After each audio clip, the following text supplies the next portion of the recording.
nabonye kuri video y'ubukwe bwanyu we. None ira video urayibona ute? Nyine mbwira. Nge narayibonye na video mbona buri habukwe. Ikintu cya mbere nakoze nizeye Imana. Ntangije mbyereka Imana.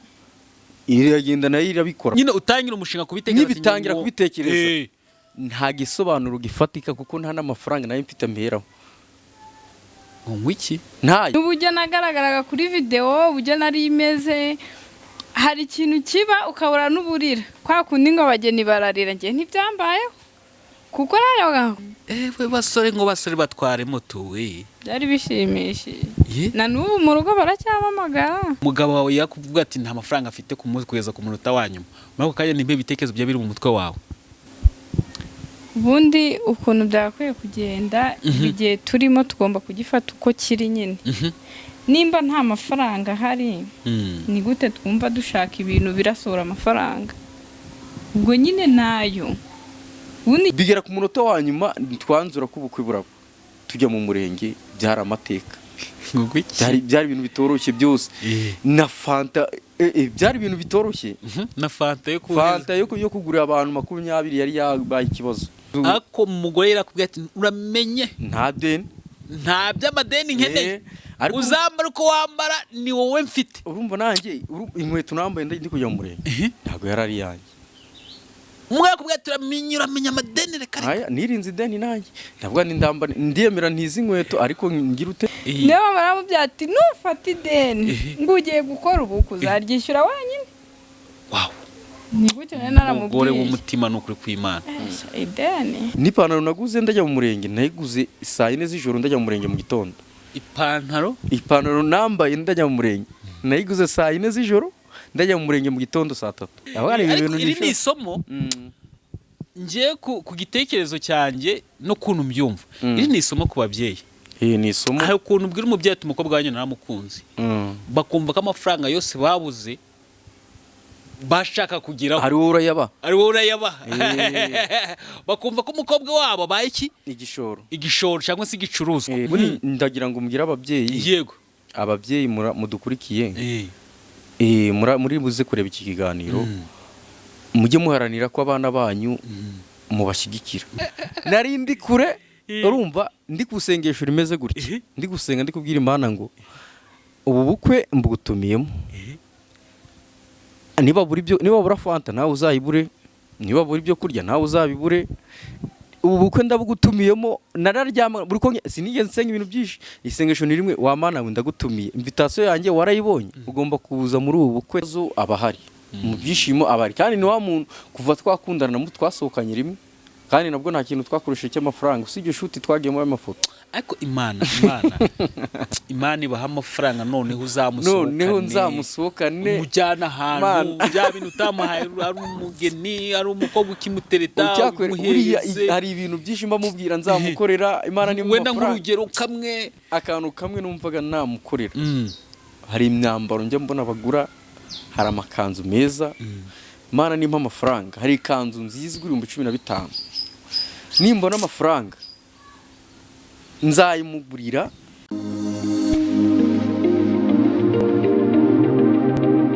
yes ni by'agaciro gakomeye kudita Imana kuri Gonike Plus amahoro y'Imana akomeze kubana namwe njye nitwa David ningiye mugiye kubana muri kigano nkanakiyobora ariko nanone kuri kamera zacu za Gonike Plus turafite abantu b'Imana ntago turi twenyine turi kumwe na Ndi Umukristo TV nibo tugiye kuganiriza abantu b'Imana bari imbere yanyu ni couple nziza ni couple yasenze Imana n'abantu Imana yahaye umugisha n'abantu Imana yaremanye mbese ubirebye neza wagira ngo baravukana abatindanye barasa ariko mu by'umwuka twese turi bamwe bantu b'Imana mumeze muti tumeze neza murashima Imana kugira ngo ibintu byacu bigende neza nk'abakirisitu reka dutangize n'isengesho reka dusabe umutwari ubundi bavugaga umutwari yabaga ari umuntu uhagarariye urugo adushyira imbere y'Imana amen reka dusenge mu izina rya Yesu Uwiteka mwami Imana yacu wahozeho kandi uzahoraho izina ryawe rihabwe icyubahiro turagushimiye turaguhimbaje kubwo uyu mwanya w'umugisha uduhaye benshi bagize acecekirwa abandi bari mu bitaro ariko twebwe turi bazima izina ryawe nirihimbazwe. Muri uyu mwanya rero tugiye kuvuga imirimo yawe uburyo ukora n'ibitangaza byawe izina ryawe nirabwa icyubahiro.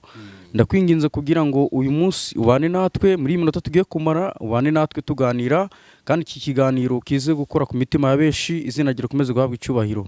Komeza ubane natwe kandi tugirire neza niko dusinze twizeye mu izina rya Yesu Kristo umwami wacu. Amen, amen. Nongeye kubaha ikaze na karibu hano iwacu nubwo namwe mwatwakira mu burengerazuba ku Gisenyi niho twicaye tugiye kuganira n'abantu b'Imana. Hanyuma rero mumeze mute? Ewana tumeze neza nawe urabibona ko tumeze fresh. Urishimye pe? Cyane. Urishimye. Wasanga mu buzima bwawe bwose uyu munsi bwo wishimye cyangwa se uherutse kwishima vuba? Oya mu buzima bwanjye turuka navuka nibwo nari mbonye ikintu kidasanzwe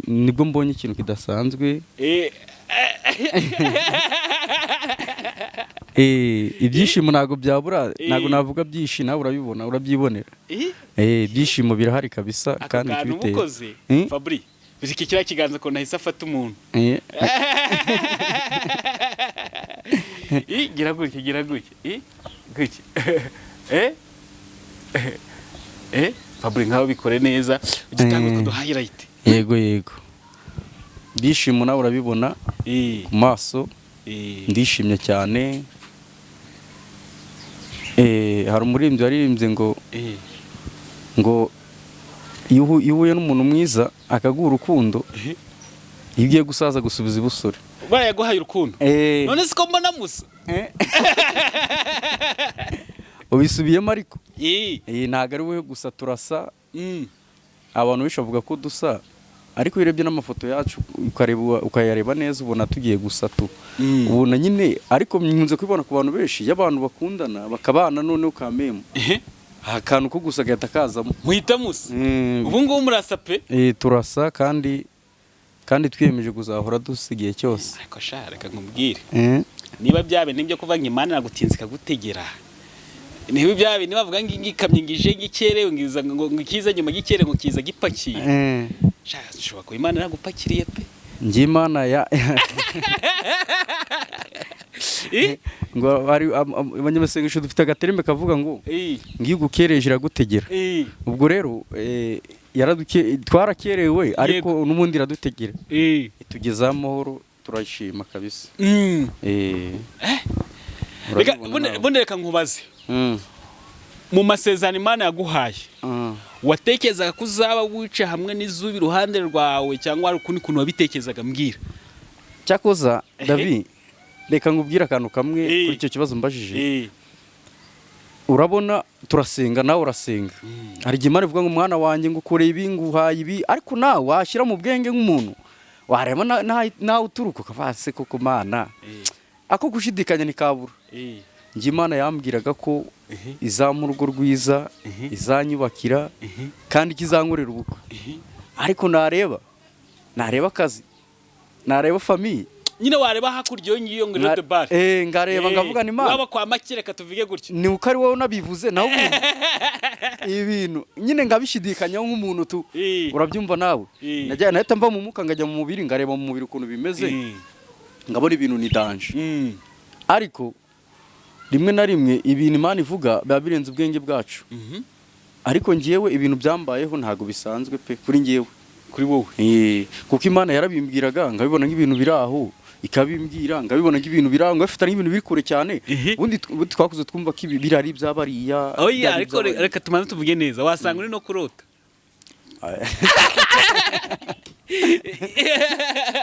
ibaze ngubu reka nyine ngubaze ibaze ngubu ifoto uri kubona hano David yicaye imbere yawe iruhande rwawe hari umuntu urumva usa n'izuba urumva usa n'inyenyeri urumva wajya gukanguka ugasanga abo bantu bose kuvuga ati ndi kuganira na David ugasanga ari mu nzozi wakwitwara gute? Nasaba Imana akita incyura kuko uzi impamvu bibaye ari inzozi nasaba kuzahora ndota kuko uburyo numva meze mbega urabyumva nawe umuntu wari umenyereye kubaho ntawe umubaza ngo watinze gutaha ntawe umubaza ngo wariye ntawe umubaza ngo byagenze ute umeze gutya nyine uburi wa muntu umeze nk'uri ahantu hihebye. hari umusaza ubwo wigeze kuvanga ingorane z'abagabo ngo 8 ubwo nawe tayari wazinjiyemo. Ariko hari n'undi wavuze ngo umugabo nuwinjira mu kibazo akamenya uko aragikemura, ntabwo umugabo ari utinya kujya mu kibazo. Kuko abantu benshi tungana bo bavuga ko cyangwa se n'abandi utari n'abashatse imbere yanjye banduta, turaza kubigarukaho. Ubundi abantu benshi bafata ko gushaka ari ikibazo cyangwa se ari umuruho, abenshi niko babifata. Ariko ubundi biba umuruho bitewe nawe cyangwa se n'umwashakanye, kuko birivuga ko urugo rwiza ari ijuru ritoye. Urumva rero iyo ugize amahirwe Imana ikaguha umugisha ukagira urugo rwiza, ubugize umugisha, rimwe na rimwe ugasanga ibyo utabonaga urabibonye. Buriya nkanjye numvaga ko ubuzima bwanjye nari mbayemo, ubundi kubaho neza kwanjye ari ukuzana umugore. Kubaho neza kwawe niko nari narabisetinzemo, kuko ndi umusore numvaga ntabayeho neza. Ndavuga ko byagenda kose nzarya inkoko nziza ariko mfite umugore, nzarya ifiriti ariko ngize ute mfite umugore ayiteka. Kuko biragoye kuvukira mu bana bangahe cyangwa se n'urugero mu buzima ko ufite ubushobozi bwo guhahira nk'abantu 8 debi, icyo ushaka kurya kurakirya biba bigoye. Buri wese bakinize arwana nuko ubona icyayi y'amata yigira kwiryambira. Rimwe na rimwe abatipe ntago tujya mu rugo twimwira amata mu maresitora no mu tugeto, urumva tugacomeka uduketo n'amazi, ibintu biba biri aho ngaho bikabivangavanga. Ariko ubu ndavuga ni madamu ushyushya amazi njye muri dushe bikabikorwa, tera ipasi akayitera, ndashaka nk'icyayi nyine buri kamwe kose. Urumva bya bintu ngiye natekerezaga numva mbirimo. Yego, kandi numvaga ko ntekereza ko ngiye ku giti cyanjye ubuzima nari mbayemo ndi umusore bugiye gutandukana n'ubwo nari ndi umugabo, nubwo ku bantu benshi atari ko babitekereza. Abantu benshi batekereza ko iyo umuntu ashatse ubundi agiye gukubitwa. Yego biraza, ariko n'ubundi umusore irandwara ninde wayibateye yo kuvuga ngo niba ushatse ugiye gukubitwa. Abantu benshi niko batekereza. Abasore benshi urebye buri uganiye n'umuntu ufite amafaranga, ashobora gufite amafaranga aravuga ati yizo n'umugore ari yatashira kavandi none amafaranga nyina yatashira nzanye umugore. Hari n'icyo wavuze, ari guza n'umugore ari mu buzima bubi, ibintu byose bikahita bihinduka ubibona. Ibintu byose, ariko abantu twumva ibyo byumviro ni bake. Hanyuma rero utaza kunyosha nkananirwa kuvugisha umuntu hano, wowe nari nkuzi witwa Claude. Wowe nari nkuzi witwa Claude, hanyuma se mutwane bo wavuze se cyangwa se andi mazina mwitana? Unyitande B. Ubundi abandi bakwita nde wowe? Jewe nitwa Nigena Alice. Witwa Nigena Alice. Nigena izina ni ryo muntu. Mana areba avuga ati ngiye ngugeneye uyu nkuyu igihe nkiko zawicaye ibumoso bwe zabo wambaye gutya, ariko muraberewe pe, nambaye neza amavuta y'ubugeni. Murakoze. Murakoze. Hari ikibazo nkunze kwibariza barukore. Urabona n'umusezerano ryawe cyangwa se ntago wemera ibintu by'ubuhanuzi? Jewe bikubeye gake. Simbyemera, gusa nyine hari igihe biba bikaba ngombwa ko mbyumva. Ariko nkubeshye mu busanzwe sinari mbyemera, ariko bitewe n'umugabo nashatse wanshatse nako nyine byose biremewe washatse, ngomba kubyemera. Ubwo nawe winjira muri systeme ngumva ikimana ivuze cyane. Niko ubu nanjye mvuze ati umva ikimana ivuze, wacyumva vuba? Nacyumva, ariko byanaterwa n'icyari cyo. Hari ukuntu abantu nyine basenga, harimo n'abaza bakakubeshya ukanabibona ko bakubeshye pe, ariko bitewe n'uko nyine yakweretse ko ari mu mwuka w'Imana ukamwumva. Ariko urumva umugabo wawe ukuntu abivuga, wati Imana yamubwira ati ngewe nzagukora ikidakwiye, cyo udatekereza, icyo abantu batabona, icyo batakubonamo, Imana iguha umugabo nkuriye. Ubwo niyo nyine yararebye ibona ko nanjye ngomba kubyumva. Mbere nta kintu wazaga umbwira kubijyanye n'ibyo. Oya pe. Ariko ubu ngubu utagiye kumva nza. Ubu ngubu ndabyumva bitewe nuko abanganiriza abambwira ibintu byose, avuga ati nanjye nshobora kubyizera, wasanga ibyo bambwiraga nkabica amazi ari byo. Wigeze usengera kubona umugabo? Oya. Ntabwo wabisengeye? umese wabaga wizeye ukavuga ati njyewe nyine numvaga nifitiye icyizere wumvaga wifitiye icyizere ukavuga ati njye uko bigenda kose bigomba gukunda cyane usanzwe ariko umva umugabo mbere mikrofone umugabo wasengeye ko Imana yaguha umudamu yego igihe kirekire cyane. wumvaga wowe ufite icyizere kingana gute ko Imana izabigenza neza? Nyine nibyo navuze kare, bundi Imana akeshi ivuganye natwe dutinda kumva. Kuva kera hose narasenze, ariko guturuka kera nyisenga, natangiye gusenga 2014. Nibwo natangiye gusenga, bigeze hagati ncika intege, nyine urumva umuntu afite story ndende. Ariko Imana atangiye kumbwira ibintu by'urugo, ndangije mu primaire 6e, nibwo nari nsoje ngi Kigali.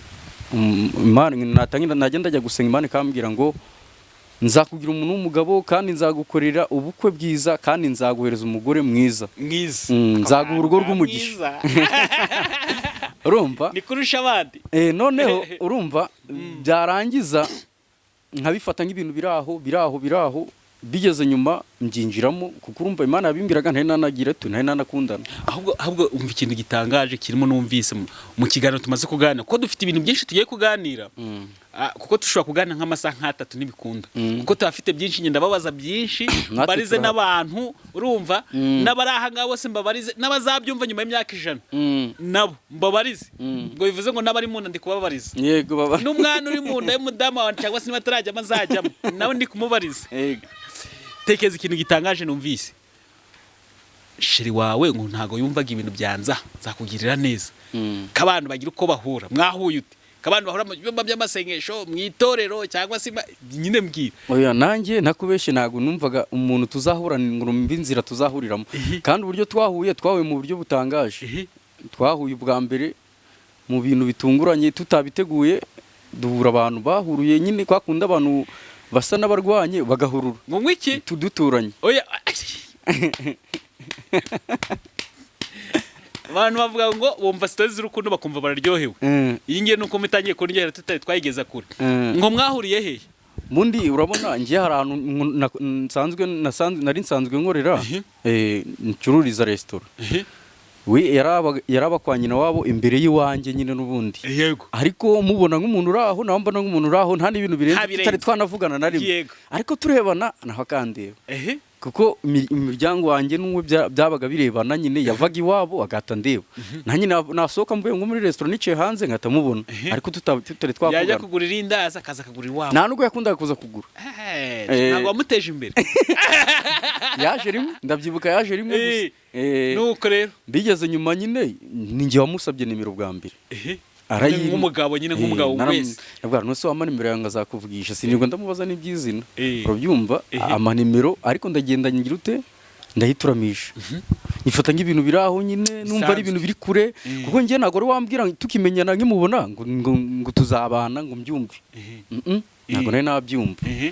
Biba bitangiye gutyo, ubundi bigeze nyuma turungatora, ariko se wansabye nimero ujya kuyibika, aba ariko ambwira. We uraza kuvuga ati wansabye nimero wagiye kuyibika? Ndavuga ati burya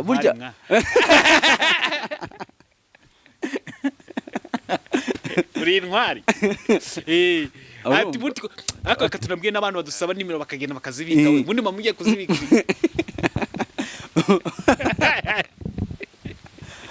Ati unsaba nimero kajya kuyibika gute? Ndavuga harya uziko nakusabye nimero ndaza kuvugisha, nanone ndongera ndatinda. Bigeze nyuma kinzi ukuntu twongeye guhura, ariko ndongera ndabyibuka, ndahaza ndamuvugisha, mwandikira message morning, aranyandikira, ndamubwira umeze ute, meze sawa, birangiriraho. Ubundi ibintu bisa n'ibicecetse tu, hacamo nk'icyumweru by'umweru bibiri. Ndongera mu ka message nawe arakama gutyo bigenda bikora. Bigera igihe twajya tuvugana, ariko mu by'ukuri ntari namubwira ko mukundana atarabimbwira. Urabizi bitangira gake. Bigeze hagati ntekereza ko nyine byageze ku rugero. Ndavuga none umukobwa ubu ndamufite. Cyaka nabubwira ko mukunda ntago aramakanira. Oya, ako wamye ngo mwahuriye ahantu byahururiye ako kantu cyangwa ntakageraho. Oya, twahuriye ahantu abantu bari bahuruye, abantu bararwanye, kuko reka twumvire ko umukobwa ntatubwire story neza. Tubwire neza. Mbwira. Mwako wakundaga akavuyo cyane naho barwanye. Nta nubwo nagakundaga ahubwo byabereye imbere y'umuryango, urumva ni imiryango ibiri ihuye. Ubwo rero biba ngombwa ko mpagarara nkaho ndi kureba ibyo ari byo.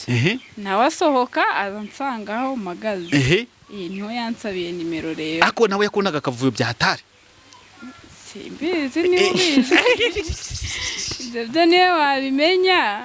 Ariko ni gutyo byarangiye asabye nimero nibwo yagiye akayicarana nyine.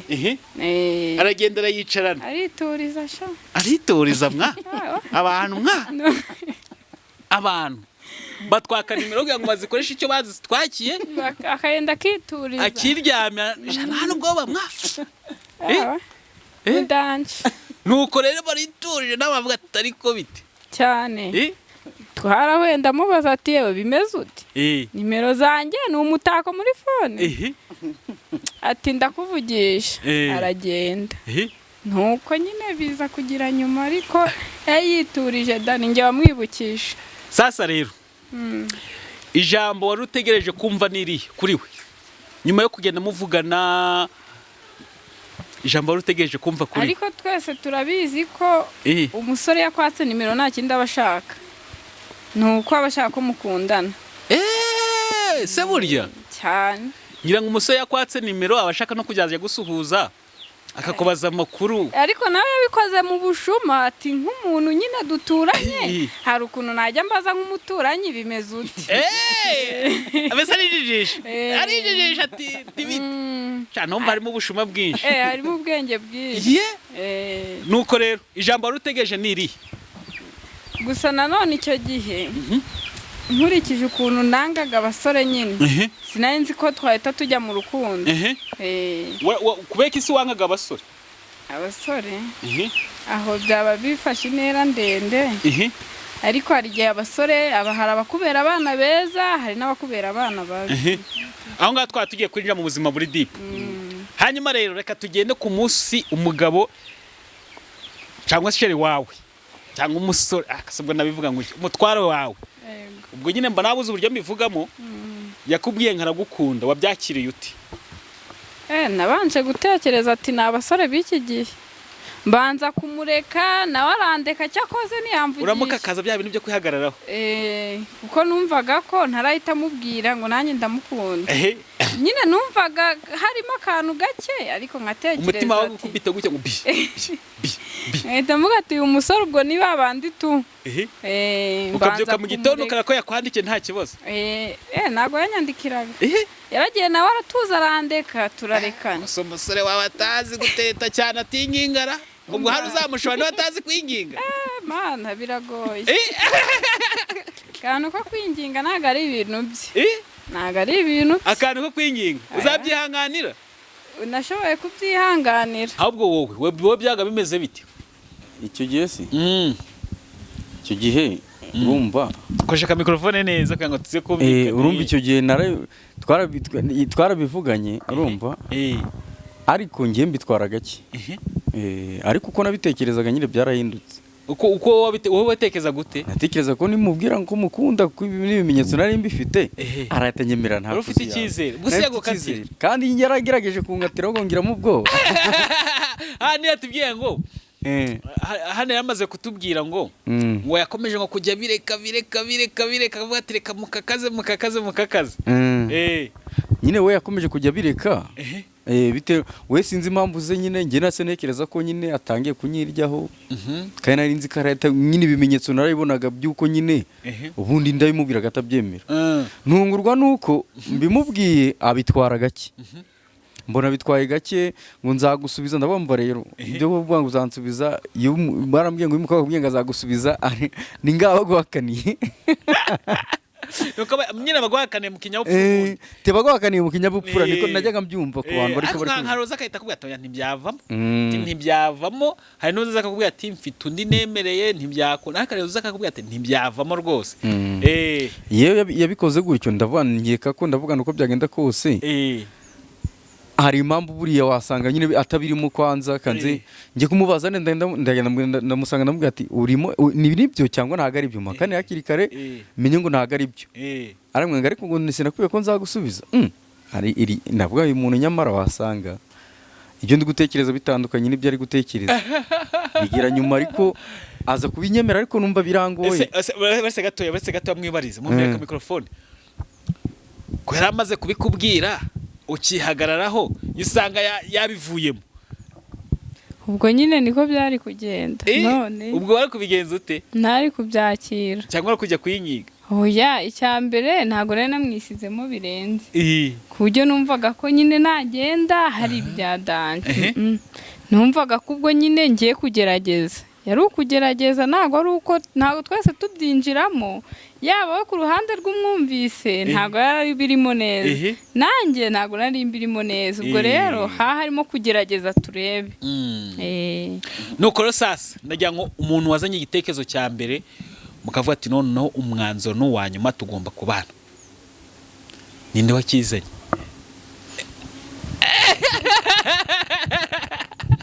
ko nahise kureba niwe wazanye icyo gitekerezo igitekerezo ni wakizanye niwe wakizanye ndabimubwira arangije aravuga nta kibazo ariko ni njye wazanye igitekerezo ko n'ubundi ni nanjye wamubwiye ko mukunda ni nanjye wazanye igitekerezo urundi rero reka tubane ariko nyuma yaho nabanje kubanza namunanizamo gake nyine tu kwikonanizaga umuntu ukunda we nyine ngewe nabanzaga napima neza ko niba kwihangana kwe kuzuye wamunaniza guterera nkamubwira nzashaka nyuma y'imyaka 3 kugira ndebe nawe akavuga nta kibazo uzategereza ati nzategereza cyane rwose ngavuga ati none niba utazategereza rero wahita wishaka undi umujyana niba udafite gahunda yo gutegereza kugira mwumve kugira manze mupime numve koko niba kuko abirimo neza niba atarabifatiye sibwo yakubwira ati ntabwo nshoboye gutegereza nyine urumva nawe nari kuba igipimo kizame yakuba gitsinzwe kandi umukunda nyine urumva zari guca mu zindi nzira ariko nyine nabanzaga napima neza umutima we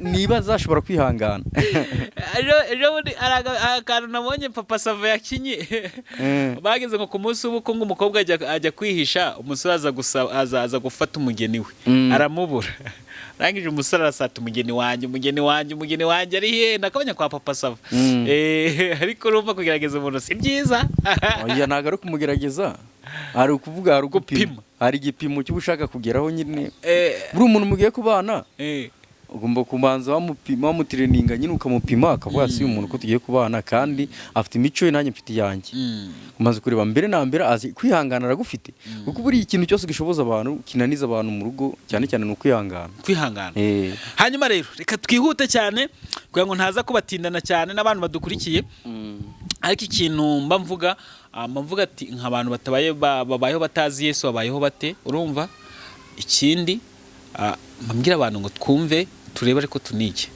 hari byinshi tuba tugomba kwiga ntekereza ko ahantu tugeze ni ahantu h'igice cyo gukunda nacyo abantu barabyumva cyane bakavuga ati ushobora guhura n'umuntu ariko wamukijije wamurwanyeho wamugurije amafaranga mwahuriye muri korari nyine urukundo rwo abantu babyumva vuba uruzarebe umuntu ku myaka 15 ye 13 ye abatangiye kubyumva abatangiye kumva ibintu by'urukundo atangiye kuvuga ati mfite umuntu nkunda ahubwo hari ahantu bigira bigakomera ahantu kujya mu mishinga y'ubukwe kujya mu mishinga y'ubukwe ahantu biravuna abantu biba bigoye cyane cyane bivuna ku basore abakobwa baba babyumva neza urugero mpera Alice umere microphone ni wabyakire neza kimaka kuvuga ati tubane cyane nyine nawe urabyumva nk'umuntu uzi ko umugabo avuna kumubona akubwira ati tubane nyine urabyumva ntago wakumva ari ibintu byoroheje kuko abatipe benshi kugira uzabona umutipe utera intambwe biragoye kubona umutipe ufata umwanzuro avuga ati ngewe ngiye gushyira umwana mu mago we cyane ati ngewe rwose ati njye nabariho ndarambiwe abatangiye kwireba mu mufuka burya buri akenshi bavuga ati kofi itangiye kubyimba ariko hari n'ababikora kugira ngo bahunge bimwe zabyakiriye neza nyine nawe urabyumva birumvikana. hanyuma wowe ntabwo turi buze kukugarukaho reka twihere umutware ijambo nanjye angeze ahangaha reka manze nk'abanyijwi nasikaga cyane ariko ahantu tugeze n'ahantu hari isomo rikomeye, ni ahantu umuntu agomba kwigira, ni ahantu umuntu agomba gukuramo ibintu byinshi, gutinyuka ubundi. aha kujya mu mishinga y'ubukwe ni ibintu bihenze. Kujya mu mishinga y'ubukwe ni ahantu bugiye gufata ubuzima utazaba bifite ari ubwawe wenyine, hari undi muntu mugiye kubusangira. Ni hahandi niba ufite 1000 utazatekereza ko ari cyawe wenyine. Cyokora hari umugitifu umwe twigeze kujya kureba ari gusezeranya, abageze ku bana by'ivanga mutungo, avuga ati ni pantaro yawe brand mumara gusezerana muramuyivanze. Kandi pantaro yakuvunye kujya kwa rwego rw'ubukwe. Tubwiye situation wari urimo gutegura ubukwe byarakoroheye, byari bikomeye, ni ibintu byagufasha kujya gusenga cyane. Ni cyo kintu kirimo cyakuvunye muri byo byose? Ikintu cyambunye cyane mu gupanga ubukwe buriya abantu benshi wenda ni urugero uzakunda kubyumva ngo bamusabiye, yego, ngo bagiye kumufatira irembo, ngo banyine, ugasanga ni umuryango uri kubikora. Ariko ibyo ngibyo ngewe byari biri kuri ngewe, kuri umuryango wanjye ntabwo nari kujya kubaza ngo muramfatira irembo muransabira. Urumva byari ibintu bigoye cyane. Ni ukuvuga ngo akenshi mu mateka nzi abasore akenshi barabasabira, ugasanga abasaza nibo babigiyemo, yego bakabijya kubimusabira, ariko n'umuryango wagize ute wabigizemo uruhare, watanze amafaranga, bakavuga ati uyu musore wacu yagize igitekerezo akitugejejeho, reka tumubaze uko uhagaze, tumusapotinga, ariko tumutangira inkwano, tujye kumutangira inkwano. Bikaba imiryango biraba keshi. Ikintu cyaje kuba gitunguranye rero nuko ngewe nagiye gusura iwabo umukobwa bwa mbere nyigirayo, numva ko nyine ngomba kuvayo mbisoje, nyine numva ko bitagomba gutinda. Abasaza nari najyanye nabo bavugana n'iwabo birarangira, inkwano birarangira. Ariko mu by'ukuri mu bitekerezo byanjye nta muntu nari mfiteho ku ruhande umbwira ngo ufite angahe ngo ngongerere. Nta muntu ku ruhande nari mfite ngo umbwira ngo wiyubatse gute ngo tugufashe ku gitekerezo wagize. Ni ibyanjye njye nanjye ubwanjye bwanye nabyo. Ndavuga nika ngo hane nuko ubona ingwano wishingikirizaga iki muri cyo gihe ubona ko nta muntu ufite. Ikintu nishingikirizaga bundi ibintu byanjye byose nabishoboyemo Imana. Ni nayo mpamvu byakunze. Wow, isomo ryiza. Abona ahangaha niho mbashaka kumva ko utagomba gutinya ikintu kandi ugifite Imana. Niyo mpamvu mbanaganirije nk'abantu kandi wizera Imana. Yego, ngi ikintu cya mbere nashyiraga imbere muri byo byose nabwiraga Imana, kuko Imana yari inzi kurusha uko niyizi. Niyo nabwiraga ati wa Mana we rero mparaniye ibi kandi intego zanjye ni ibi. Kuko akenshi nabivuze kare, ubundi abantu bazi ko ubukwe ari ubwa runaka, ariko nawe wakoresha ubukwe. Nawe uri kutureba wakoresha ubukwe bugakunda kandi bukagenda neza. Ikintu cya mbere upfa kubusenga wizera Imana. Ikintu cya mbere nakoze nizeye Imana, ntangije mbyereka Imana, iragenda nayo irabikora pe, ibijyamo ibijyanye n'inkwano mbona birakemutse. Ariko urumva imbaraga zanjye zimwe na zimwe zagiye zihatakara, kwa kwimenya se, ku mafaranga se, ku nkwano. Urumva ni naravunitse pe, ariko nanjye ndemera ndavunika. Ndavuga reka mvunike, ariko wenda hari story njya nkunda kugira ngo abantu bayigiremo batinya gukora ubukwe. Ugasanga rimwe na rimwe bishinga ngo nta mafaranga hari, ugasanga hari ukuntu batekeje ibintu bitameze neza. Nta mafaranga dufite, batekeza ubwo bakumva ni ibintu by'amafaranga menshi. None situation wotangira umushinga, sinzi niba ari ibanga ariko ntago ari ibanga. Wari ufite amafaranga ngana iki? Yewe ntangira umushinga w'ubukwe namaze gutanga naratanga inkwano. Nyine utangira umushinga kubitekereza, nibitangira kubitekereza nta gisobanuro gifatika, kuko nta n'amafaranga nayo mfite mberaho. Ngwiki ntaye kwa kundi umuntu avuga ngo mfite 100 ngo mfite desa oya. No kujya n'iby'inkwano nabibwiye abasaza, nta kindi kintu nishingikirije. Ngo ati wa Mana we ngewe ndasenga, ariko niwe uzaca inzira. Ariko umuntu abyumvise akumva ko ari ibitekerezo by'ubusazi. Ngo ati ngiye ndi guhamagara abasaza, ngiye nta mafaranga mfite. Barambajije ndababeshye, ariko nari mfite 20,000. Ndababeshye ndababwira ni ngewe mfite 100,000.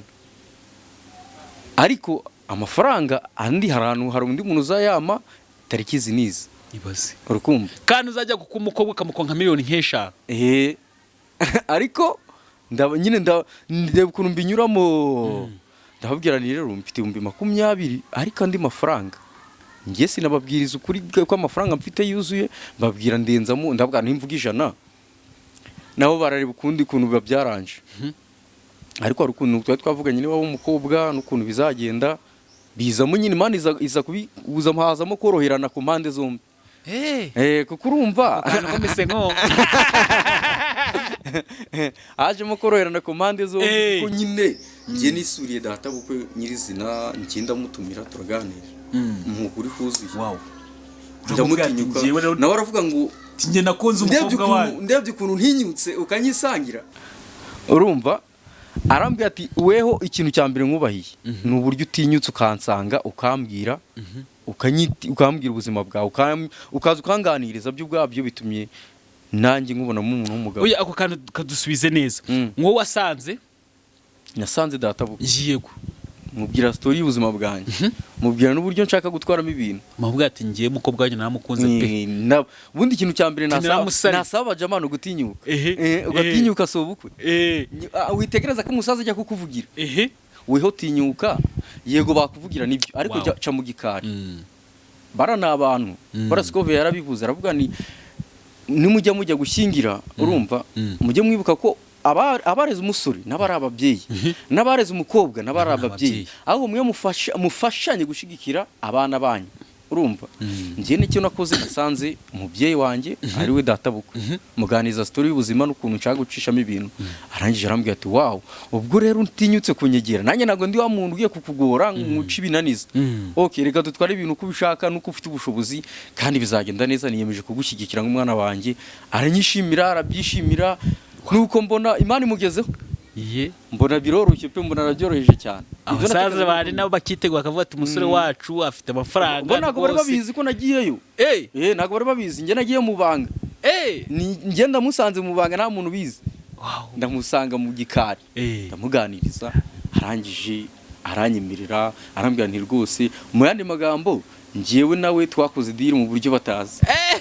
None muko tubibabwiye se oya nta kibazo byararangiye kandi nta n'umuntu kandi n'ikindi uko byagenda kose ntago umubyeyi wamubwira ngo bimeze gutya none nta kintu wera gukosheje ariko ashyiramo na kakantu k'ububyeyi no kuba nari mwibwiye nyine ari ukuntu bakucinywa. Mbese ubwo bivuze ngo umusore dukurikije ijambo navuze ati twumve tunareba ariko tunagira ute tunige. Yego tunige nk'abantu b'abakristo nk'abantu bazi Imana gutinyuka ukavuga ati ngiye ibintu byanjye bisho. Ibundi isomo rya mbere numvisemo ni ugufata ibintu byawe byose ukabishoramo Imana kabiharira Imana wamara kubiheza Imana ikaguha ubwenge bw'uburyo uzakoramo ibintu byawe. Yego mwako gatekerezo nambira hose sinari nakagira sinumvaga n'uburyo namutinyuka ngo nge kumubwira ngo ibyo mbimubwire numvaga ari ibintu biremeye ariko nsenze numva ibitekerezo niho binyoboye kuko nabonaga ariyo finali nsigaje yo kugira ngo ibintu byorohe ko byageze nyuma urabizi bibanza byagorana naya wabyumva wareba nuko uhagaze ukabona ni ibintu ngira ubwoba ariko iri ni isomo ngiye ku gitekerezo cyanjye no kuntu mbyumva iri ni isomo ku babyeyi. Ni isomo aho kuntu ubwira umubyeyi ati umukobwa wanjye naramukunze bakumva ko amafaranga yose babuze bashaka kugiraho ari wowe urayaba bakumva ko umukobwa wabo abaye iki igishoro cyangwa se igicuruzwa sibyo. Naramusanze nabwo ati Levi uko byagenda kose icyo nshaka kukubahisha. Ari umusore wagiye ngo avuga ati ni mu nkoshe tugenda ndashaka gutwara umukobwa wanjye bamwe ati rero wibuze urazana 30,000. Arumva 30,000 baramurebye abona ko ndaje hagaze bavuga ati 30,000 uraziduha umukobwa wacu ati ni mwiza ati kimenye waramukunze kandi nabyo bavugaga ni ukuri ni mwiza kimenye wagize ute baba bafite ibimenyetso bifatika yari mwiza kandi yanarakunzwe 30,000 ibaze noneho ikintu gisekeje umukobwa yahise avuga ati 30,000 ingahe 30 mwese murazifite murazitunzera muri kuzisaba abandi mwe murazifite kwe umukobwa yashatse gushaka ntago wamutangira ubwo ukuri iki ndagira ngo mbwira ababyeyi yego ababyeyi mudukurikiye muri buze kureba iki kiganiro mujye muharanira ko abana banyu mubashyigikira yego muri byose. Umwana nagira igitekerezo cyiza ujye umushyigikira, wishaka ibintu birenze kuko buriya baca umugani mu Kinyarwanda ngo uburo bwinshi si bwo buryoshya umusururu cyangwa se ikigage, biterwa n'uwabikoze. Hari ukuntu ukora utuntu twawe duciriritse duke twiza ariko tukaba twiza kurushaho mwadukoreye umutima mwiza, n'ukuntu wakora ibintu binini ariko ririmo igitima kibi ugasanga ntago biraboa abantu nta kipaza, ariko duke turi umutima mwiza n'amafoto bakeya video bikeya abantu baseka mwishimye, ariko uzi gushyingira umwana urugo yakenyera iryinyo ntago aba ari byiza. Nabonye kuri video y'ubukwe bwanyu we none iriya video urayibona ute? Nyine hari ukuntu hita binkura nkavuga ati ko aba bantu bari mu muda abantu mwumvaga bumeze umudamu ni ufiringa neza ibintu by'ibirori, ubundi abadamu bafiringa ibintu by'ibirori. mbwira njye narayibonye na video mbona buri habukwe mbwira wiyumva gute mwakakanya abadamu nabo bafiringa ibintu by'ibirori tubwire.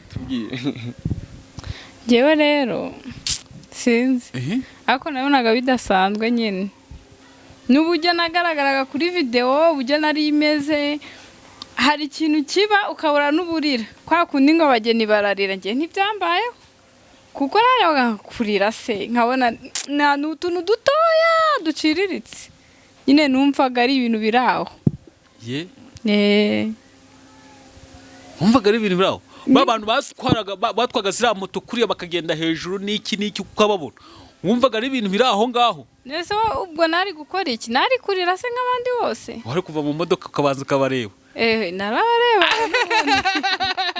kuko twari dusa nk'abari inyuma yabo gato twajya tureba. We basore batware moto we byari bishimishije. Na n'ubu mu rugo baracyamamagara. Uvuga ngiki?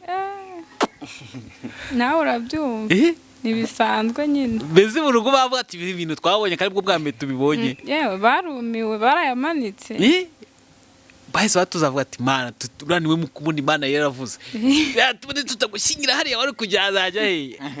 Nabwo niba kebuka akavuga ati kandi dore cyaje nizagiraga n'iki nina kugusubizo ntinda. Ibyo ngibyo nijye ntabwo uhita ubitekereza ubitekerezaho nyuma byarangiye ukurikije uko ibintu byagiye bigenda. Reka nisube ku musoro. Muri umusoro niwe uhangana n'ibintu byinshi, muri mwebwe abakobwa ntabwo muhangana n'ibintu byinshi. Buriya nk'izo deal wasanga utanaziho na gake. Buri wese arabyimenyera. Buri wese arabyimenyera. Tubwire. Buri wese arabyimenyera. Buri wese arabyimenyera. Ubwo za deal zo hakono wabago zizi. Nyine impamvu bivuze hari nababwirwa rwo musore bamuciye miliyoni 30, umukobwa araje ahita avuga ati miliyoni 40 ngo mwe murazifite se nkeje bumva ngo babanye. Bahita bumva ngo babanye. Ababyeyi nibwo batangiye kubitekereza ati none se ko twashakaga n'imiliyoni na dukiya twashaka tukaba tutubuze bakababanye. Kandi muri umukobwa akeneye gushaka umugabo rwose ntago wamubuza kabisa. Iyo umenye ubwenge ureba ukuntu urabitwara hakiri kare ubitwara. None wamuranye misibaza ngo zo deal ngo ni kubizi urafite akana biziho. Ntago yabyobirwa. Hanyuma rero reka twihute cyane. Ibyo bivuyeho none tugeze kuri wa munsi wa ceremony, umuntu watangiye umushinga afite 20,000 by'amafaranga y'u Rwanda. Hanye ngutubona hano nge n'uyu muhungu wanjye tushobora kwa 20 turayakoresha tukayasoza. Sibyo mukanayarenza transport. Sibyo cyangwa se tukanayarenza uyu munsi twajina. Sibyo ndigushaka gutanga urugero kunira amafaranga makeya. Nuko ugeze ku munsi w'ubukwe. Mana yabanye nawe gute? Ku munsi w'ubukwe rero nabonye itangaza navuga ibintu bitigeze bibaho. Byageze umunsi nyine ibyo bitangaza byo mashaka kubwira abantu nyine ndagira ngo mbivuge neza. Bino bintu byambayeho ntago bisanzwe. Urabona nari mfite ubukwe kuri 17 bigera tariki 15 utambaza igisobanuro ngo kibyabonetse kibi biri kuboneka ngo ngikwereke. wambaza ngo ibi birahari ntabyo, ibi birahari ntabyo, ibi birahari, mbega habura iminsi 2 ngo ubukwe bubi, nta kintu na kimwe nari mfite. Nanjye ubwanjye ntangira gutekereza ko nayobye, hati ibintu koko nishuhemo, ushaka kubivamo. Oya, kubivamo byo ntibyashobokaga, ariko iyo umuntu aza akambwira ngo rero dore inzira yo kubivamo niyi, nta n'ingaruka biragutera, nari ndabivamo pe. Urigije ukuntu nari meze, nari ndi kure, urumva ndi kusengesho rimeze gutya, ndi gusenga ndi kubwira Imana ngo ubu bukwe mbugutumiyemo, niba bura fanta nawe uzayibure, niba buri byo kurya nawe uzabibure, ubu bukwe ndabugutumiyemo. Nararyama buri konye sinigeze nsenga ibintu byinshi, isengesho ni rimwe, wa Mana we ndagutumiye, invitation yanjye warayibonye, ugomba kuza muri ubu bukwe tariki 17. Nta bintu biraboneka, ariko uziko nawe uzakenera kurya no kunywa, ibintu byose ngabitega Imana. Vuga ni tuzakenera kurya, kandi nawe uzaba utashye uri umutumirwa nk'abandi. Ubwo rero ibyo kurya ntabyo, ibyo kunywa ntabyo. Cyakoze imodoka zo natangiye gutanga avance, kone ndi kuganyiriza ku by'imodoka cyane kugira ngo uzabone uko ugenda. Bitariki yari hari Misiri ari ibiri. Ngari umusore wibutse kwishyura sare, yibuka kwishyura ibyo abantu bazarya, yibuka kwishyura buri kimwe byose, imyenda, yibuka gushaka n'imodoka, ngo yibagirwa handa zataha. Oya ngo bataje ngo nose sheri turatahe kumbaza iki kandi ubukwe bwabaye ticyangombwa nuko nagutsindiye kandi bari bakaba tagize ute batamenye cyane. Oya, icyo naharaniye icyo cyo nari naragikoze mbere, cyako tuzabana inzu nari narakodesheje mbere, intebe cyakoza nazikoresheje, none ubukwe burabisho. Muri umubaje abaje intebe, none ubukwe buzabeje. Umuntu wajyanye intebe mu rugo ni inshuti ye, yazijyanye we yari yaragiye iwabo.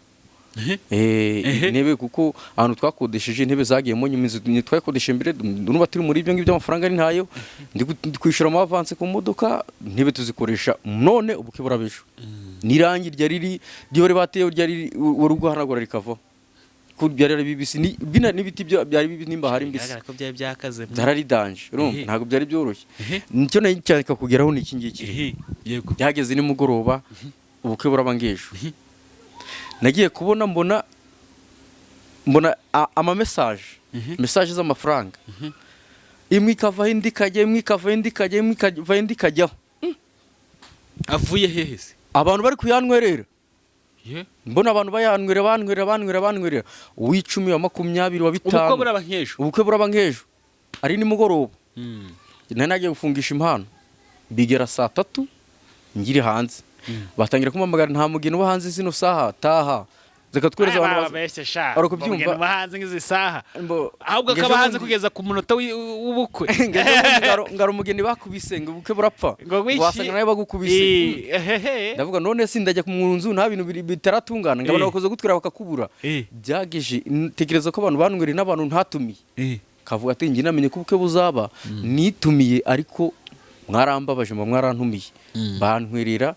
Nagiye kubona mbona amafaranga arabonetse, ndebye kuri telefone mbona hageze 100, nsanga mbere bamusiga 50, muri umuntu wanjye afite 50. Ndi mu nzira ndi kuva aho nari ndi kugenda, uwo muhe nawe fata 5, fata amafaranga. Nageze mu rugo ni mugoroba, mbara amafaranga ibihumbi hafi 300, kandi nta n'igihumbi nari mfite. Mpita nishyura wa decoration, mpita nishyura wa keke, mpita nishyura inyama, mpita nishyura ibyo turangwa twabiguze byose, amafaranga avamo. Ndikubwira ngo nagize amafaranga. Hari n'abanwereye mu gitondo, ubukwe buri kuba mu gitondo turi kwambara, umuntu akaza kancira amafaranga mu mufuka, ndikuba inzoga zo turanywa, inzoga z'abantu banywiye nyine zo turajya gusabisha n'amafanta, twagiye gusabisha, twabiguze mu gitondo.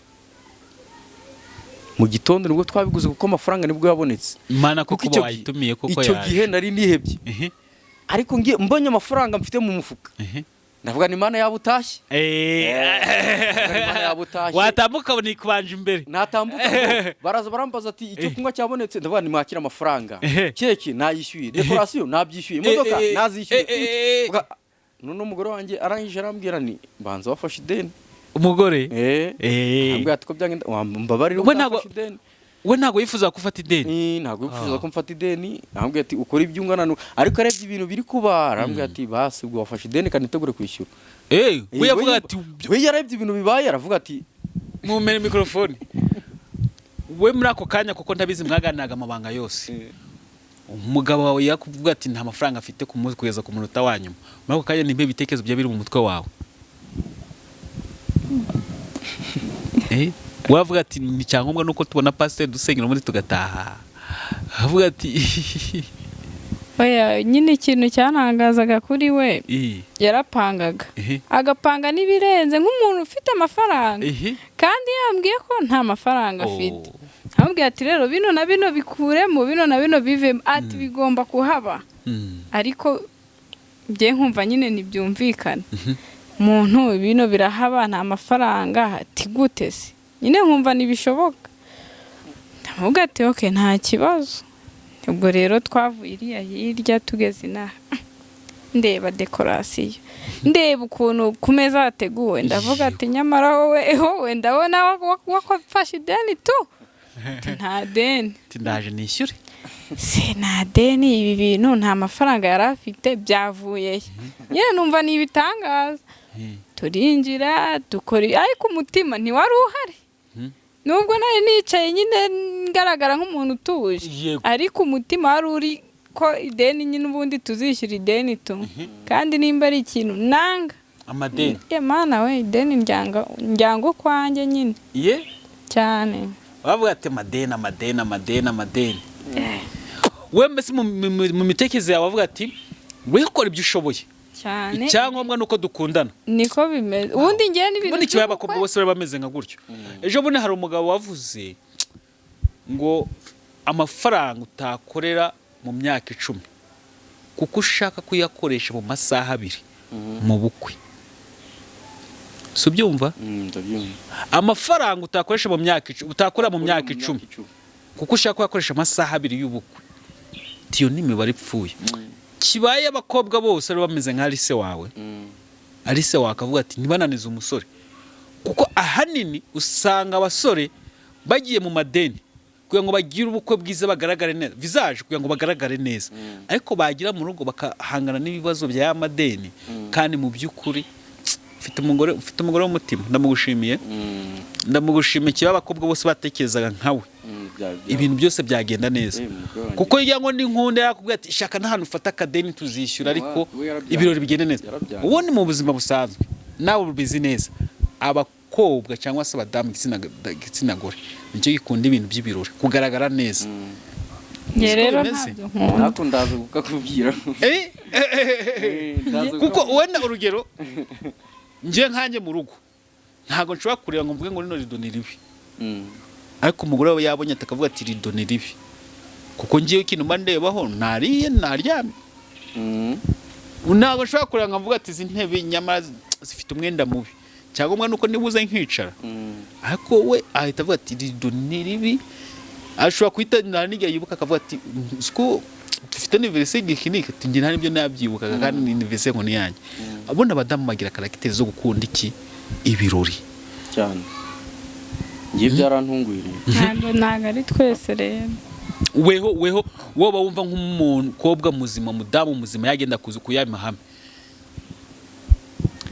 ubundi ukuntu byakwiye kugenda igihe turimo tugomba kugifata uko kiri nyine nimba nta mafaranga ahari ni gute twumva dushaka ibintu birasohora amafaranga ubwo nyine nayo ubundi ngiye numvaga ibintu byo kubana dukoze ubukwe nkurikije n'ukuntu twari duhagaze mu mufuka nkatekereza ko nidukora n'ubukwe turasigara noneho turi mu bibazo by'amafaranga dufashe amadeni nta mafaranga turajya kwishyura ntatwe ubwacu nta mafaranga dufite ubundi ubukwe twabureka njye niko nari mbizi aya mugabo wa yera senze Imana kandi Imana mubwato ubukwe bo ntago mva kantu karimo we namubwiraga akanseka ati nta bukwe atereka rwose navuga ko nasengeye n'ubundi nyine tuzagera aho tujye kubukora ati ahubwo reka tubukore atekereza nkavuga ati si ubwo turakora ubukwe amafaranga niyo baramubwira ati nufata ideni ngo ugiye gukora ubukwe uzaryishyura wenyine wow ni gutyo naramubwiye umugore w'umutima n'ukuri kw'Imana ideni kibe abakobwa bose bakumvaga ibitekerezo nk'ibyo ngibyo kavuga ati twebwe dukoresha aho dufite mu bukwe bwacu ntidukenemo ibirenze ibibazo n'ibyacu icyangombwa nuko dukora ubukwe dukoreshe makeya dufite ariko tutasige mu madeni. Mpe microphone ambwiye ati uraza ko wewe kana wambwiye ngo uraza kumbwira akantu nari ngiye kuvuga nyine ubundi mu bitekerezo bye yumvaga ko ubundi ibintu by'ubukwe kuko yaranzi urumva umuntu mugiye kubana ntago wari wamuhisha ngo uko uhagaze urumva yaranzi neza si azi ko ikofu ihagaze ariko nkamubwira ngo ngiyewe nzakoresha ubukwe nkamubwira ati ikintu cya mbere wabizi ndi umuririmbyi ndi umukristo ndasenga yego none urukugira bazanci none singo baguciye ngo so wazangwira ngo kane ndabaoya bazonye kwihana ndabona ngewe nago abantu benshi bakora ibintu ngo nanjye mbikore na bavuga ati niko bahoze ubundi ni babandi niko tubazi nta bintu byabo bizima bwana niko byagenda kose tuzakora ubukwe ufite amafaranga ntayo mfite ariko tuzakora ubukwe none si uzakora ubukwe gute nta mafaranga ufite icyonzi cyo ngiye nzakoresha ubukwe nzi ko buzagenda neza ariko nakindi kizere nabaga nizeye ko Imana yambwiye ngo nzabana nawe nzagukoreshereza ubukwe uri kubyumva nzakubakira urugo ngabitekereza ngo Imana yabivuze ni nayo izagira ute izabikora bigera ku munota wa nyuma twanzura ko ubukwe burabo tujya mu murenge byari amateka byari ibintu bitoroshye byose na fanta byari ibintu bitoroshye na fanta yo kugurira abantu 20 yari yabaye ikibazo urumva n'ipantaro naguze ndajya mu murenge nayiguze saa 4 z'ijoro ndajya mu murenge mu gitondo ipantaro nambaye ndajya mu murenge nayiguze saa 4 z'ijoro ndajya mu murenge mu gitondo saa 3 urumva icyo gihe rero umuntu waba witegura ubukwe kandi urumva nakoze umurenge tariki enye ako mugore yakubwiye ati uramenye nta deni nta by'amadeni nkeneye uzambara uko wambara ni wowe mfite urumva nanjye inkweto nambaye ndi kujya mu murenge ntabwo yari ari yanjye umwe yakubwiye ati uramenya amadeni reka aya nirinze ideni nanjye ndavuga ni ndambara ndiyemera ntizi inkweto ariko ngira ute nakoze ipantaro ye urumva ipantaro ye ntabwo birenze cyane ari wagiye kukagura utamubwiye ipantaro ye yabonye nyambaye biramutungura aravanisha umuntu kuko iyo yatunguwe no kubona nambaye ipantaro nshyashya ko yarazi ko ndambara ibisanzwe twanavuganye ko ndambara ibintu bisanzwe nyine nta bintu birenze baturazana abantu bakinanyeza n'abantu bake abantu 20 ntabwo ni 30 ariko byadutwaye 100 kuko 20 hatazamo abandi 20 utatumye bakataba 40 David yaba yitambukira akataba ati arabaye iki basi ijana ribera rikubise nkaba nikubise nkubise amafanta abiri kandi wayapangiye basi urumva ibintu kandi abantu nkabo ntibaze ngo bafate byinshi ni unywe icupa rinini bita bigenderamo gutyo nyine ariko mbona umurenge nawe yararisengesho urakura umurenge yararisengesho nayo mbona uvuyemo ndeba ukuntu umurenge unsereje none parakambwira ati reba bije y'umurenge bitegura ishusho y'ubukwe bwawe kahita ugira ubwoba nanjye akumisengera ubwoba kandi bwarabaye urumva ngatangira ubwoba none turi gukontorora amafaranga twakontoruye nese ngira ubwoba ngo iki tuvuga ati amafaranga mfite nayo bakontoruye kandi arabura ibyumweru faranga azavaye ariko mugaka kubwira ati ntugafate ideni ariko nkunda Imana imodoka ku buryo nazibonyemo biroroha nyine ibintu byabaye byoroshye wagera ku mushoferi niba yacaga 80 akaguca 50 ti n'umuntu wacu ndagutwara wagera ku muntu wa kwasteri n'umuntu wacu ngiye turashiramo karibira gutwara nyine ibintu bigenda gutyo nawe niyo mpamvu babona ko byara nagera ku muntu dekora wambika abageni to ni wewe burya toke ni ibyacu n'umuntu uramaya nta birenze bigenda ni gutyo byagiye byoroha burya ntago ari kuvuga ngo ni ideni niki n'abantu n'Imana bageraho babitwara gake babigira ibyabo barabyita abantu babijyamo babigira ibyabo niyo mpamvu bitangoye cyane nabundi bese ngo ni imbaraga zanjye n'imbaraga z'amafaranga nta kintu ari kwishoboza ni Imana yabikoze ni Imana bigitambitsemo cyakoza icyo nshimira Imana cyo nuko nayitumiye kaza nuko n'abakarani ako wakuba ko umugore yakubwiye ati ntufate ideni ako kantu nge kankomye ako niko kantu monyemo abantu bagomba kwigiramo ako kantu kararenze kanakumena n'ibindi byose ukora ibintu ushoboye kuko ubwo yari yambwiye na keke ntuyizane nyine keke bazana ubundi keke ngo nubwo ari ngombwa ngo wareka keke ngo kungira ibyo kurya nyine we akambwira ibintu byoroheje ngo keke singo kike ntago wamugana cya kintu ko tukigura ni munakirye ngo nka keke mwazanye mwarayiguze mwageze nyuma murayigura byageze nyuma ndayigura ariko bijene nakobaje keke baguze bavuga ko yiriyeho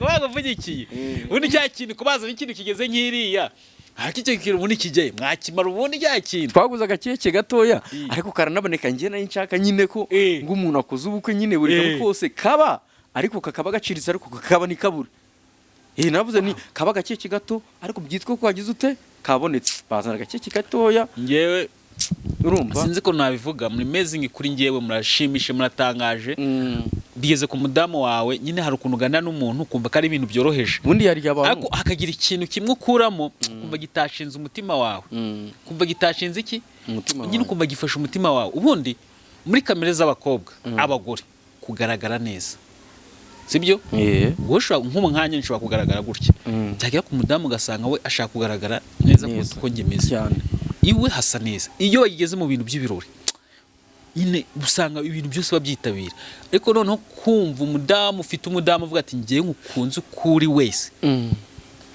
ndakwiyamye hafi ukora ibyo ushoboye ntujye mu madeni ntabwo nshaka ngo dushinyane mu madeni ako kantu kankomye ntekereza ko n'umuntu udukurikiye aka kantu aba yatakumvise neza sinzi ukuntu yaba ameze oya nanjye buriya David hari ikintu abantu benshi nyine duhitamo bitandukanye ushobora guhitamo umugore bitewe n'icyo mubonaho runaka umuntu atazi ariko njyewe uyu nguyu njya kumuhitamo nari mfite abandi pe benshi wahuye nabo uzanye nabo nari nanziranye nabo rwose sinamwaye cyane ku buryo nari nateretse umukobwa agapfa kunyanga pe wari we wese ariko njye narebe ku bintu bibiri ikintu cya mbere narebye si umuntu nibyo nanakubwiye umuntu ashobora kwihangana niba ashobora kwihangana kuko icya mbere baranyibye mbona ibibazo byanjye bibaye ibye ntegeze igihe baranyiba nsigariraho mbona araje biramubabaje nyine yari ari kwiga ari ku ishuri bakubye aho wabaga aho nacururizaga baranyibye ibintu byose wakoraga byose barabyibye baraje kunyiba baje kunyiba rero nibwo yanyeretse ko nyine ari umuntu umutima mu gihe abandi bahita bavuga ati ntago nasanga umuntu mbona byitambitsemo arabwa urarangura ute none biragenda ute bikoresho biragaruka ute teremusi ko bazitwaye arambwira ati none se ko nta mafaranga mfite ko ndi kwiga biragenda ute bafata bino 10 batugure n'agateremusi kamwe ubwo yashizemo ariko we ku giti cye mu gihe abandi bakobwa baza bavuga ati dore duhe we aransapotinga igihe nari mukene ari n'ibindi bintu byishagiye akora tugeze mu rugo ibintu byishagiye akora mere buri ababyeyi bareba kure bavuga ati uyu mukobwa aramushimira bati nuzana undi amaraso yo ntazambarweho kuko umugore mu gihe twebwe tuba dushaka ngo twemeze abakobwa ahubwo abakobwa baje kudufasha urumva we aramfasha we yaje atandukanye n'abandi bose umva nyine urumva nawe ikintu namukundiye ni wa muntu ufite umutima udasanzwe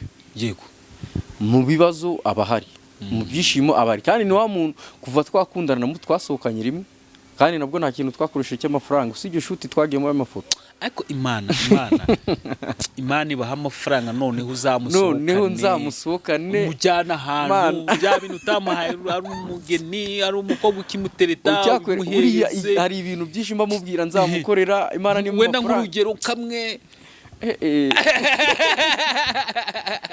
kugira ngo ukavugira ngo nanjye nzaze kukibutsa kamwe ni nk'akahe akantu kamwe numvaga namukorera hari imyambaro njya mbona bagura hari amakanzu meza mana nimpa amafaranga hari ikanzu nziza igura 15,000 nimbona amafaranga nzayimugurira ryari umva wazayimugurira ryari numva naka kanya mbonye amafaranga nayimugurira kuko iyo kanzu ntarayimugurira byibuze 15 igura 15 ntarayimugurira numva nyine ni kimwe mu bintu nzamukorera nzagenda mugura iyo kanzu byibuze jya yambara tujyane ikindi kintu nzamukorera nzamujyana ahantu hatuje twenyine ntumize kufi twirye kuko nta buzima bwo kuvuga ngo bwakunde ngo couple zisohoka ntabwo twabayemo harigana namubwiraga ati tujyana ahantu ngugura amata ya amata ambwa to ya ndabizi ufite imibare ufite ntago irimo kugira ute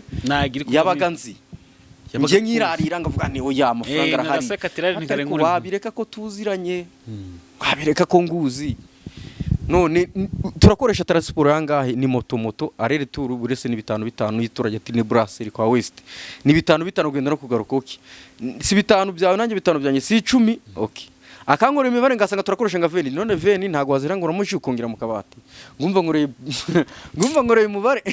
umva reka twaza gutinda kuko tuvuge ku bintu nk'ibi urumva ni ibyo byankoze ku mutima ku buryo ubu ngubu numva nta n'ikintu na kimwe mfite cyo kuvuga. urumva just nge ndi kumwumva nkavuga ati kiba abakobwa bose nta ariko ubundi mureke namabwira n'izi divorce nubwo abantu bavuga ngo mbese ni gute umuntu ashaka umugabo ejo bagakora divorce n'ubundi nuko baba basanganye batagendanye ku bintu by'urukundo ari ibintu kenshi rimwe na rimwe ugasanga ngiye umusore narirariye sibyo naba narirariye ugasanga wenda n'umukobwa nawe ntago ashaka kumva ko nshobora kuba nakina noneho bakaza bose buri wese afite indisi ategereje si uri kubyumva kiba y'abantu bose abakobwa bose bakameze nkawe byafasha ni ukuri byaba ari byiza cyane byafasha umva reka nkubwire ni ibintu byafasha byagenda neza ubundi David abantu ntago ubundi habuze abagore ntago babuze n'abagabo ntago babuze ahubwo habuze umugabo wa nyawe n'umukobwa wa nyawe umukobwa wa nyawe agizwe n'iki rero ni umukobwa ufite umutima bundi hari kuba uri umukobwa ariko udafite umutima umutima ni iki ni ikintu kigira amarangamutima ni ikintu kigira ibyiyumviro gihangayika ni umuntu ufite nawe reba umuntu ufite umutima ni kuba twicaye hano nuko mfite umutima ndi gipopo umuntu akenshi ntago nabangiye muri detail nyinshi umukobwa ufite umutima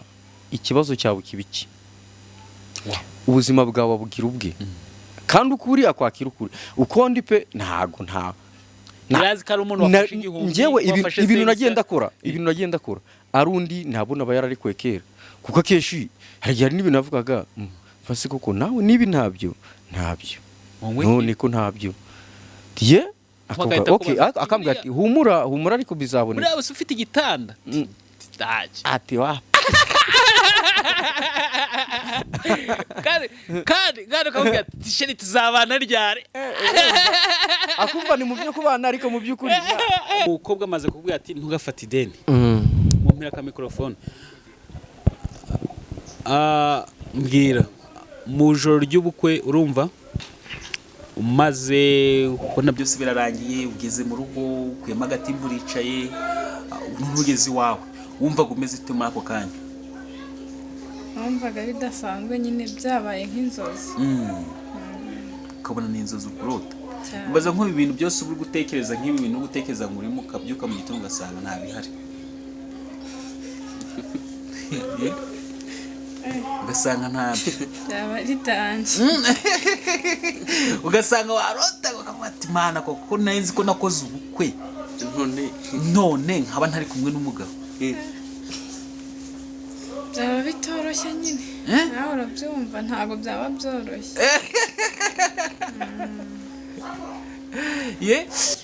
none reka tubigenze reba umugabo wawe wagukunze niba ari ikintu wamubwira ukimubwire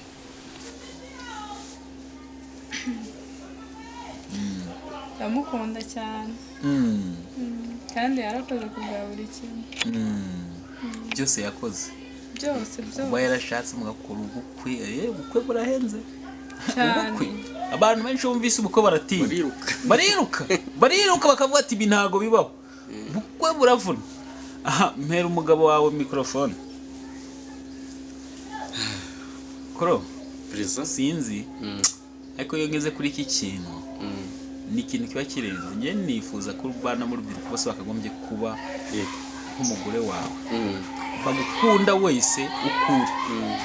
wese ukuri kare natanze urugero navuga ati hari umukobwa twagiye gushaka imodoka barayimwereka yangeje avuga ati ngiye ku munsi w'ubukwe bwanjye sinagenda muri iyi modoka sibyo arayanga kandi urebye waba nta modoka batunze nawe ntagenda mu modoka atega moto byacishamo yayabura agatiga igare byakwanga akagenda n'amaguru ariko imodoka arayanga tugiye gusura sare atanya kuzana imiryango yawe ya kure nange avuga ati ntabwo twakorera ubukwe hano bazaparika he bazicara ute twaje tubarangira duti ahantu baza tisa ntabwo twakwama tugomba kujya kureba kandi ntabwo yishyuye makeya iri sare kodeshwa nk'ibihumbi 600 kwikuramo ubukwe arayanga ni ikintu gikomeye kuba umugore wawe yarafashe umwanya akavuga ati ntufate ideni, kora ibyo ushoboye, icyangombwa nuko tubana. Cyo kandi nigeze kubibona avuga ati ngiye icyangombwa nuko tujya imbere ya pasiteri nitwitwe ko twishingiye, pasiteri adusengeye, uko tuzabaho tuzabimenya tumaze gushyingira. Uko tuzabaho tumaze kubana tuzagira ute, tuzabimenya. Amatara umuntu mwiza. Ikintu mashaka rero ubu no kumva abakobwa bose ameze nk'umugore wawe, umugore w'umutima. Abantu nk'aba niba dukeneye mu gihe nk'iki, niba dukeneye mu gihe nk'iki bakubwira ati ntufate ideni, kora ibi ariko cyangwa tubana. Mu ndebere gatoya mubwira amagambo nibura nk'abiri cyangwa 3 meza, kugira ngo tukana ku musozo w'ikiganiro. Sinkubwira yuko uri uwo nkunda, kuko ibyo urabizi. Icyo nshaka kuvuga n'ingano y'urwo nkukunda. I say my love, ndagukunda mu by'ukuri, ndagukunda. Numva ikintu namubwira, my wife, umugore wanjye mwiza nkunda, ntabwo nzamutenguha, kandi icyizere cye nzaharanira ko ngishyira mu bikorwa, sinzagitesha agaciro, kandi nzakomeza kumukunda.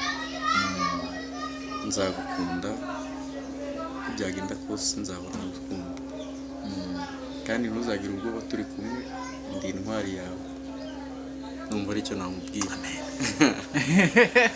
Kandi Imana izabidufashemo. Izabibafashemo. Numva aricyo namubwira. Kandi David, mu by'ukuri nawe uri njyewe, uyu muntu ntabwo wamwanga. Uri umuntu ugukunda igihe biri ngombwa n'igihe bitari ngombwa. Hari abantu tubwira badukunda mu gihe biri ngombwa. Biri ngombwa igihe bitari ngombwa ukamugura, akagukunda igihe biri ngombwa, bitari ngombwa urabyumva nawe uri umuntu mukuru. Nabyumvise. Hanyuma rero ku bantu badukurikiye, tugeze mu kanya ko gusoza ikiganiro, ariko sinatuma tugenda tudakoze kino kintu, kuko mu kanya Stan yana challenge ukuntu ntari buze kugarukaho cyane, muzi ukuntu bimaze kugenda, ariko sinagenda ntavuze kino kintu. Ikintu reka ngivuge n'umutima utuje, nk'uko mwabanye nanjye mu minsi yatambutse, tukubakira abantu amazu, tukagaburira abantu, tukagurira abantu ibitenge. Ubu ntabwo ari byo tugiye gukora, tugiye gutwerera abageni. Bakoze ubukwe, Imana yababanye nabo, ariko ku buryo babukoze mwakurikiye inkuru yabo. Niba unkurikiye hano wakunze inkuru yo muri urukundo rwabo, wakunze ukuntu babanye n'Imana, wakunze ukuntu bizeye Imana, ibi bintu tugiye kubikorera uyu mukobwa wagukunze nta kintu ufite. Noneho wewe wavuga ko yagusanze nta kintu ufite, ariko yagusanganye Imana, kandi Imana yawe ikora byose. Kuva ku munota wa mbere yakwigaragaje kugera ku munota wa nyuma, yanze ko nkurwa n'isoni. N'ikindi nakangubwira, n'ubu ukomeje kubana nawe nyuma y'ubukwe, kandi zarinda gusaza ikibana nawe, upfa kuyigumaho gusa. Sibyo? Tugiye kwa kino kintu, tugiye gutwerera uyu muntu ku mafaranga make ufite, ntugire ute, ntuyatinyishe. Ahangaha ko dutwerera mu madolari, mu mayero, mu mapound, mu mashiringi, amafaranga ahantu hose aturuka. Nyine ibyo twita ngo n'amafaranga hano mu Rwanda aturuka ahantu hose, impande zose z'isi tuzivuga zose zikatwita. Zatwita Imana ubwo rero ku bantu badukurikiye, bakunze inkuru, bakunze uyu mukobwa, bakunze uyu couple, uburyo yatuganirije, bakuyemo isomo. Tukore kino kintu, tugiye gufata nimero y'umugabo kugira ngo tumutwerere. Tubwire nimero yawe. Murakoze. Nimero yanjye ni 078 137 868 88. 078 137 868 88. Amazina ni Ntirenganya. Yego. Niyabaruye kuranga muntu, bura ni izina rimwe gusa bajyaza yababona. Ntirenganya. Yego. Hanyuma mubikore neza nkuko mwakomeza kunshigikira, kandi ni munsi uzuguze ku bantu bakunze history, cyane ko twumvise ko nakazi yakoraga bamwibye, ariko ntiyacitse intege, kandi ko Imana ikora mu bantu, kandi ibyo amasezerano yacu ari mu bantu. Ntago ari igitekerezo cyabo, ahubwo twe twaje tuje kwivuga imirimo y'Imana. Icyo ni igitekerezo cyane, abantu babyumve neza, ni igitekerezo cyane, ntago ari igitekerezo cyacu. Twaje tuje kwivuga imirimo y'Imana, tuje gusubizamo abantu ibyiringo, cyane cyane ko ari yo ntego yacu. Hanyuma nk'uko bimenyerewe, tugiye kugusaba n'ubundi usengera abantu badukurikiye bafite ibyifuzo bitandukanye, usengere n'abasore bameze nk'abakundwa na ba nyina gusa, babona abakobwa bo kubakunda nkawe. Aho wari uri ku rugero rwo gukundwa nande na mama gusa. Imana ikohereza undi muntu wa kabiri wo kugukunda, unkunda byanyabyo. Urara kugukunda ariko bitari ibyanyabyo. Ugukunda byanyabyo. Wakundwaga nande na mama wawe gusa, ariko Imana ikohereza n'undi. Burundi araje. Usenge nabo basore, usenge n'abakobwa bandi nabo bafite imitekerereze itandukanye, baze kugira nk'imitekerereze y'umugore wawe. Ni karibu n'isengesho kugira ngo bise kugenda neza. David urakoze. Ara kandi kantu gato nashaka kuvuga gato cyane, wihangane. Ni ukuvuga ngo turi mu gihe cyo kubaka abantu icyizere cyabo bafite Imana ntibagitakaze. Niba warizeye Imana komeza uyizeye. Niba warasenze Imana komeza usenge, ntago Imana igikoza abayo isoni. Mfite ibihamya bifatika kandi video yanjye muraza kuyibona, muri kuyibona ko deja ntago nendi wa muntu wari wabwira ngo bazakora video irimo kamera ebyiri, ntago bishoboka. Foto na video. N'umugore wanjye yabibabwira ntago yabyumvaga ko bishoboka. Bati dukoresha amafoto gusa, bya video bireke nta mafaranga, ariko bambwira ngo byanga byakunda tuzakora ibintu byose uko Imana yabipanze. Ikintu nashakaga kuvuga rero David, hari abantu bari mu sengesho, ushaka udafite ubukwe, ufite uburwayi, ufite ubukene, ufite ikigeragezo ku ruhande rwawe, mu rugo iwawe, muri famiye. Tumira Imana mu kibazo cyawe, kuko nanjye natumiye Imana mu bukwe bwanjye. Nawe harageze ngo ubwire Imana uhindure isengesho. Buriya ahanini dutinda gusubizwa bite no kudahindura isengesho, duhora muri Imana, dufashe Imana dukize. Ariko igihe kirageze ngo uhindure isengesho, nkuko Hana yahinduye isengesho akavuga ngo umwumva umwana w'umuhungu nzamugutura abe uwo mu nzu yawe. Imana yahise yumva iryo sengesho kandi yaramaze imyaka myinshi asenga. Nanjye igihe nahindura isengesho ngavuga Imana, noneho ubu bukwe n'ubwawe ndagutumiye, ubaye umwe mu batumirwa muri ubu bukwe, uzabuze muzabutahe. Invitation ndayiguhaye ngutumiye mu bukwe bwanjye. Nabonye Imana itaye ubukwe bwanjye. Nawe Imana igihe kirageze ngo itahe mu kibazo cyawe, tahe mu rugo rwawe. Umugabo n'umugabo ni muri kuvuga neza, muri kuvuga rumwe, ariko igihe kirageze ngo Imana itahe mu rugo rwanyu, Imana ize mu rugo rwanyu. Ibintu bizagenda neza, nuhamagara Imana ikaza mu bintu byawe, uko byaba bimeze kose bizagenda neza. Bansabye gusenga, ariko kambasengere, ndasengera ingeri zose, reka nsenge mu izina rya Yesu. Uwiteka Mwami Imana yacu, urera kandi urakiranuka, ugira neza bugaca bukira, izina ryawe rihabwe icyubahiro. Nsengeye abari hano mu Rwanda, bari hanze hirya no hino ku isi, abafite ibibazo bitandukanye, abo bose ubagireho kuko Imana igira neza. Reka ubabere Imana, ubabere umurengezi, izina ryawe rihabwe icyubahiro kuko Imana igira neza.